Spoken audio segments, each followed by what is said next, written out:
సత్యమేవ జైతే సాక్షి దొడ్డిదారిలో డిప్యూటీ ఏకైక కార్పొరేటర్ గెలిచిన టీడీపీకి తిరుపతి డిప్యూటీ మేయర్ పీఠం.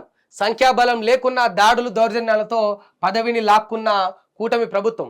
వైఎస్ఆర్సీపీ ఎమ్మెల్సీ కార్పొరేటర్లను కిడ్నాప్ చేసి అరాచక పర్వం. వారి కోసం వెళ్లిన వైఎస్ఆర్సీపీ నేతలపైన దాడులు. రెండో రోజు కార్పొరేటర్ల వాహనంపై దాడికి యత్నం. కూటమి గూండాల చిత్రహింసలను తట్టుకోలేక తలొగ్గినట్లు కార్పొరేటర్లు కన్నీటి పర్యంతం. వైఎస్ఆర్సీపీ 13 సీట్లు గెలిచిన నందిగామలోనూ చైర్పర్సన్ కుర్చీపై టీడీపీ తిష్ట.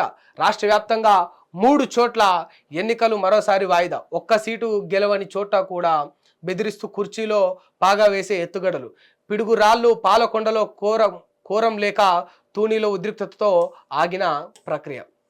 అయితే ఇప్పుడు ఇట్లాంటి వార్తలు చూసినప్పుడు ఏమవుతుంది తెలుసా, ఒక రెడ్ బుక్ ఒకటి ఉంటుంది.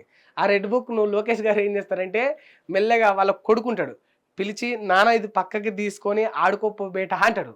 మళ్ళీ ఎవరైనా రెడ్ బుక్ చూసిరనుకో లోకేష్ బాబు చేతులు ఏమవుతుంది అంతా, రెడ్ బుక్ ఏమైంది మీ రెడ్ బుక్ అని ప్రశ్నిస్తారు కదా. అంటే మళ్ళీ ఏమవుతుంది, వీళ్ళు అంటే ఈ కూటమి ప్రభుత్వం ఏదైతే ఉన్నదో వాళ్ళు మళ్ళీ ఎన్నికలు వచ్చి వాళ్ళు ఓడిపోయినప్పుడు వైఎస్ఆర్సీపీ అధికారంలో ఉన్నప్పుడు వాళ్ళ కొడుకుని పిలుస్తాడు, నీకు ఒక రెడ్ బుక్ ఇచ్చారు కదా చిటికనా తే అంటాడు. తెచ్చి ఆ రెడ్ బుక్ చూపెట్టి మళ్ళీ ఇంకో ఇది రెడ్ బుక్, ఇది రాజ్యాంగం, దీంట్లో కథ ఉంటుంది, ఇలా చట్టాలు ఉంటాయి, ఇందులో ఒక సామాన్యుడి పౌరుడి యొక్క హక్కులు ఉంటాయి, ఇక్కడ ప్రభుత్వం చేస్తున్న అన్యాయాలపైన ఆగడాలపైన ఇదే మాకు రక్షణ కవచం అని చెప్తారు. అంటే మీరు ప్రతిపక్షంలో ఉంటే మీకు అధికారం లేకపోతే మీకు రెడ్ బుక్ కావాలి, మీరు అధికారంలో ఉంటే మీకు ఆ రెడ్ బుక్ పనిచేయదు. మళ్ళీ ఆ రెడ్ బుక్ను మీరు అడిషనల్గా ఉల్లంఘిస్తారు, దాన్ని దాటుతారు, చట్టాన్ని మీ చేతిలోకి తీసుకుంటారు. దీనిపైన ఎందుకు స్పందించరు ఎవరు కూడా?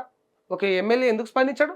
లోకేష్ బాబు డిప్యూటీ సీఎం కావాలి కదా, డిప్యూటీ సీఎం కావాలి, ఆయనకు పవర్ ఉన్నది. చంద్రబాబు నాయుడు తర్వాత టీడీపీలో అంత దిట్టమైన అంత మొత్తం పవర్ కలిగిన నాయకుడు ఎవరంటే లోకేష్ బాబే అని చెప్తా ఉన్నారు కదా. మరి లోకేష్ బాబు గారు ఎందుకు స్పందించారు దీని మీద?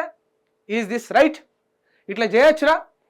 చాలామంది అంటూ ఉన్నారు మిత్రులు, గతంలో వైఎస్ఆర్సీపీ వాళ్ళు కూడా గట్లే చేశారు, వాళ్ళు కూడా గిట్లే అన్యాయాలు చేశారు, వాళ్ళు కూడా రౌడిజం చేశారు. అంటే వాళ్ళు రౌడీలు అని వాళ్ళపైన మీరే ముద్రేసిండ్రు, వాళ్ళు రౌడిజం చేసిండ్రు అని మీరే చెప్పిండ్రు. మళ్ళీ వాళ్ళకు మీకు తేడా ఏమున్నది? మరి మీరు వాళ్ళలా చేయడానికి అధికారంలోకి వచ్చిండ్రా, లేకపోతే వాళ్ళలా కాకుండా జనాలకు మంచి చేద్దామనే ఉద్దేశంలో వచ్చిండ్రా? ఒక్కసారి మీరు గతంలో వాళ్ళు చేసింది చూపిస్తూ పోల్చుకుంటున్నారు మీరు ఇట్లా చేస్తూ అంటే మీకు వాళ్ళకు తేడా ఏమున్నది? మరి ప్రజలను వాళ్ళని కాదని మిమ్మల్ని గెలిపించేది గిందుకేనా? వాళ్ళు గట్లా చేస్తున్నారని జనాలు గమనించే, జనాలు దాన్ని దృష్టిలో పెట్టుకొని వాళ్లకు మించి రౌడిజాల పట్ల కక్షపూరిత రాజకీయాల పట్ల చంద్రబాబు నాయుడు ఇటువంటివి చేయడు, జనాల కోసం ఆంధ్రప్రదేశ్ రాష్ట్రం కోసం విజన్ తోటి ఆలోచిస్తాడని ఎన్నుకొని ఉంటారు, అంతే కదా.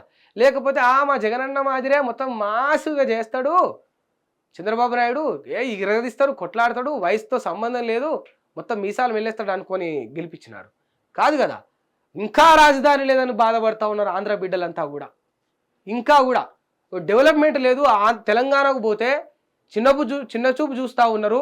ప్రత్యేక రాష్ట్రం వచ్చిన తర్వాత, రాష్ట్రాలు వేరుపడ్డ తర్వాత కూడా ఇంకా వీళ్ళు మహారాష్ట్రానికే వస్తుర్రు అని చెప్పేసి చాలామంది తెలంగాణ వాళ్ళు చిన్న చూపు చూస్తూ ఉన్నారని ఎంతోమంది ఆంధ్ర వాళ్ళు ఇవాళ అవమానానికి గురవుతున్న పరిస్థితి కూడా ఉన్నది. అది మీకు తెలుసా? దానిపైన దృష్టి పెట్టారు.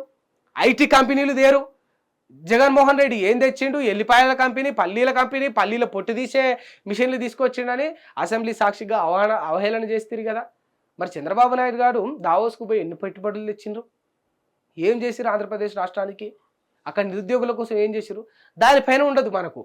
మనం కార్పొరేటర్లు ఆవుకోవాలి, మేయర్లు మనమే కావాలి, ఎమ్మెల్సీలను భయపెట్టాలి, కిడ్నాపులు చేయాలి, గాలి చేసిరు, మనం గదే చేయాలంటే ఇక దానికి ఒక సామెత ఉంటుంది. కానీ ఆ సామెతలు నేను నా నోటితోటి చెప్తే అది మీకున్న పదవికి, మీ సీటుకు కూడా గౌరవం ఇవ్వకుండా పోతుంది. నాకు ఆ రెస్పెక్ట్ ఉన్నది, అందుకే నేను చెప్తలేను. రాజ్యాంగాన్ని అర్థం చేసుకోలేరు. రాహుల్ గాంధీపై ప్రధాని నరేంద్ర మోదీ విమర్శ. విపక్ష నేతలు అర్బన్ నక్సలైట్ల భాష మాట్లాడుతున్నారు.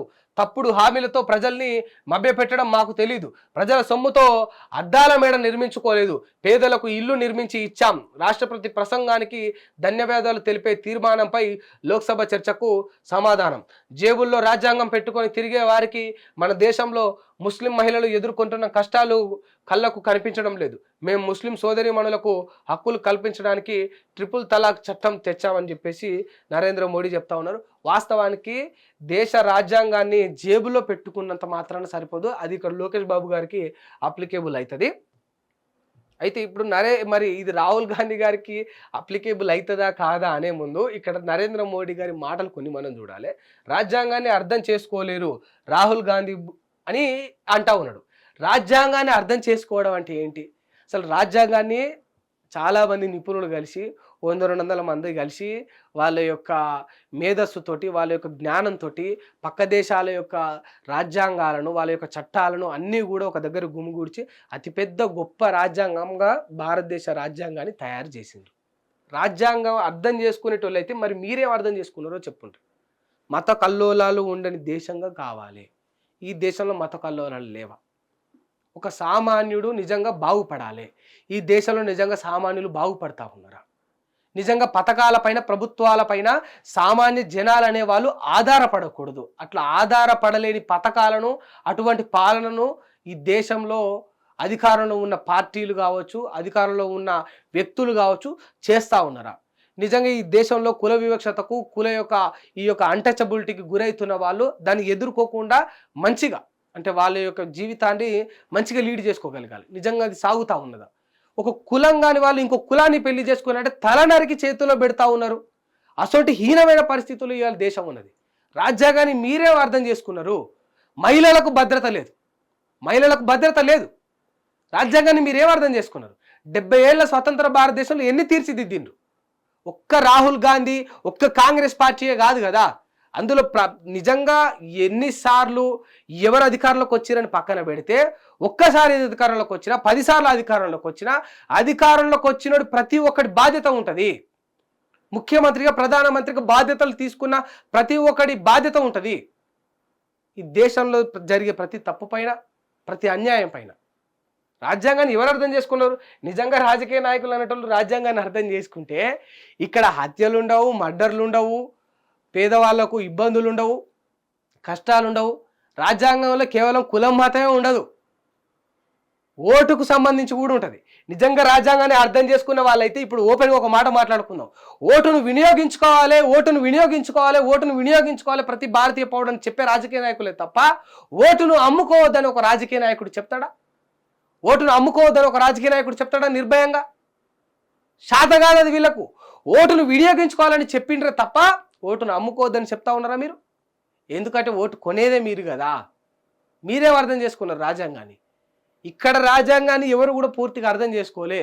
రాజ్యాంగాన్ని అర్థం చేసుకుంటే ఇవాళ భారతదేశం ఇట్లా ఉండదు, ఎదిగిన దేశంగా ఉంటుంది, ఎదుగుతున్న దేశంగా కాదు. అమెరికాను, చైనాను, జపాన్ను మించి భారతదేశం పోతా ఉండే. దాన్ని అర్థం చేసుకోక మాకి కర్మ అంతా. హిట్ టీవీ యాప్, ఇందులో short news, live news, entertainment shows, movies, digital magazines తో పాటు మీ జిల్లా వార్తలను కూడా ఫ్రీగా చూడొచ్చు. అంతేకాదు కేజీ నుంచి పీజీ వరకు విద్యార్థులకు స్కాలర్షిప్ కూడా అందిస్తున్నాం. ప్రతి వారం 10 మందికి లక్కీ డ్రా ద్వారా ఒక్కొక్కరికి 10,000 రూపాయలు అందిస్తున్నాం. ఇంకెందుకు ఆలస్యం, వెంటనే హిట్ టీవీ యాప్ ని డౌన్లోడ్ చేసుకుని ఫ్రీగా ఎంటర్టైన్మెంట్ పొందండి. Hit TV app. Hit TV app. Please download hit TV app. Hit TV app ని ఫ్రీగా డౌన్లోడ్ చేసుకుని ఎంజాయ్ చేయండి. మీకు నచ్చిన ఎంటర్టైన్మెంట్ కోసం హిట్ టీవీ యాప్ ని ఫ్రీగా డౌన్లోడ్ చేసుకుని ఎంజాయ్ చేయండి. హిట్ టీవీ యాప్ ని డౌన్లోడ్ చేసుకుని ఆస్వాదించండి, ఆశీర్వదించండి. ఇంతమంది సెలబ్రిటీలు హిట్ టీవీ యాప్ ని డౌన్లోడ్ చేసుకోండి అని చెప్తున్నారంటే ఎంత మంచి యాప్ ఆలోచించండి. అమెరికా అమెరికా అమెరికా అమెరికాలో చదవాలనుకునే వాళ్ళకి విశ్వసనీయమైన పేరు మన శౌర్య కన్సల్టెన్సీ. UK లో 1 year masters. UK లో 1 year masters. 2 years work permit up to 5 years visa. Contact Saurya Consultancy. Contact 89851 89851.